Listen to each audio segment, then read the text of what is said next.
Nama saya Fatimah.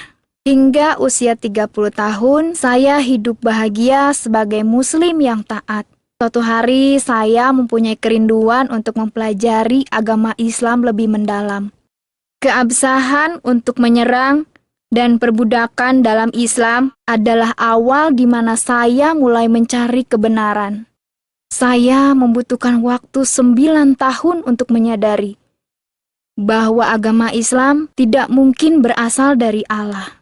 Ritual ibadah yang rumit dan aturan-aturan kecil yang harus ditaati terkadang membuat frustasi. Misalnya, berwudu akan dianggap batal bila buang angin. Ketika sholat buang angin, maka sholat dinyatakan batal dan harus diulang dari awal, dari mulai berwudu. Perempuan yang sedang menstruasi tidak boleh menyentuh Al-Quran. Saudara lelaki dan ayah pun tidak boleh tahu sedang menstruasi. Bahkan ketika tidak puasa di bulan Ramadan, harus tetap bangun pagi untuk sahur, supaya kaum pria di keluarga tidak tahu kalau sedang menstruasi. Apakah dengan mengikuti ritual-ritual tersebut dapat menjamin Allah akan menerima ibadah kita? Allah tidak memerlukan ritual. Yang Allah lihat adalah ketulusan hati saat menyembahnya. Melihat dan menyentuh Ka'bah merupakan impian setiap umat muslim. Tetapi saya tidak tertarik untuk melakukannya. Saya memang pernah ikut umroh, tapi saya melihat hampir semua ritual umroh sia-sia. Bahkan saya tidak mengerti mengapa harus mengelilingi Ka'bah 7 kali. Mengapa harus saling dorong hanya untuk mencium sebuah batu? Ketakutan untuk naik haji berawal ketika seorang kerabat saya ikut terbakar pada kejadian kebakaran tahun 1977. 2 tahun kemudian, dia meninggal karena komplikasi. Tahun 2003, teman saya meninggal karena terinjak-injak ketika naik haji. Kecelakaan memang bisa terjadi di mana dan kapan saja. Tapi ketika naik haji, kita berangkat untuk beribadah kepada Allah. Kita berharap pengalaman tersebut atau paling tidak ibadah kita akan diberkati, bukan terpanggang atau terinjak sampai mati. Lalu, mengapa Allah membunuh orang-orang yang menyembahnya? Mengapa ia begitu kejam jika mereka melakukan hal yang benar? Saya juga membaca sebuah buku tentang pengalaman-pengalaman Nabi Muhammad dengan jin.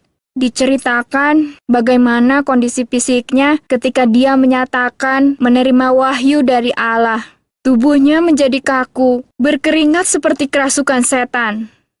Saya berpikir, malaikat-malaikat berbicara kepada semua nabi dan bahkan kadang kepada wanita. Tetapi mereka tidak pernah kerasukan. Bahkan ketika berhadapan dengan setan, mereka tidak berkeringat dan ambruk.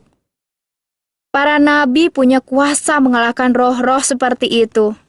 Lalu, saya membaca satu hadis di mana Muhammad mengatakan ada jin beserta dia. Muhammad menekankan, dengan pertolongan Allah, ia sudah menguasai jinnya. Dalam hadis itu, Muhammad mengatakan jin tersebut sudah menjadi muslim. Tapi saya dapat merasakan ketakutan Muhammad yang tersembunyi tentang keselamatannya. Menurut saya, itu adalah alasan satu-satunya mengapa seluruh orang Islam harus mendoakannya setiap sholat. Kejanggalan lain yang saya temukan dalam Islam adalah jumlah ayat Al-Quran yang berjumlah 6.666 ayat. Sungguh mengejutkan.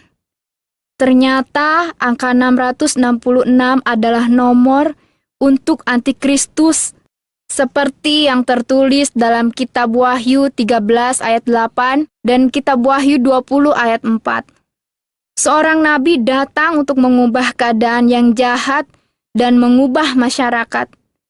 Ada yang mengatakan bahwa serangan, poligami, pernikahan anak yang masih kecil, perbudakan, dan istri yang dipukuli merupakan adat kebiasaan kuno di Arab. Islam mengizinkan semua ini untuk diteruskan. tetapi mencoba untuk mengontrolnya. Tetapi Islam tidak mengubahnya. Ini hanya menunjukkan bahwa apa yang seharusnya dilakukan tidak dilakukan oleh Muhammad.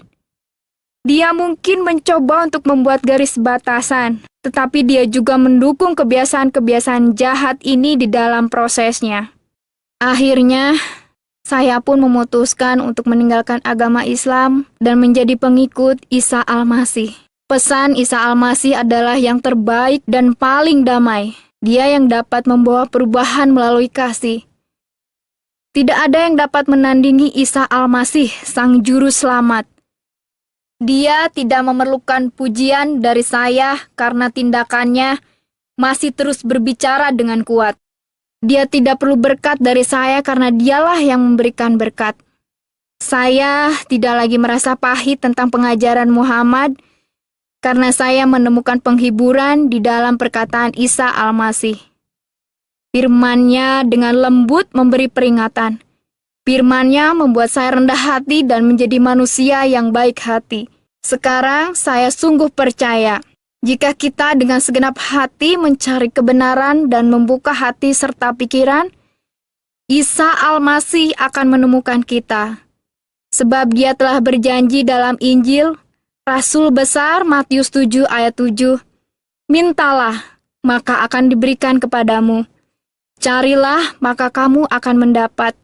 Ketuklah, maka pintu akan dibukakan bagimu. Sungguh Allah adalah gembalaku."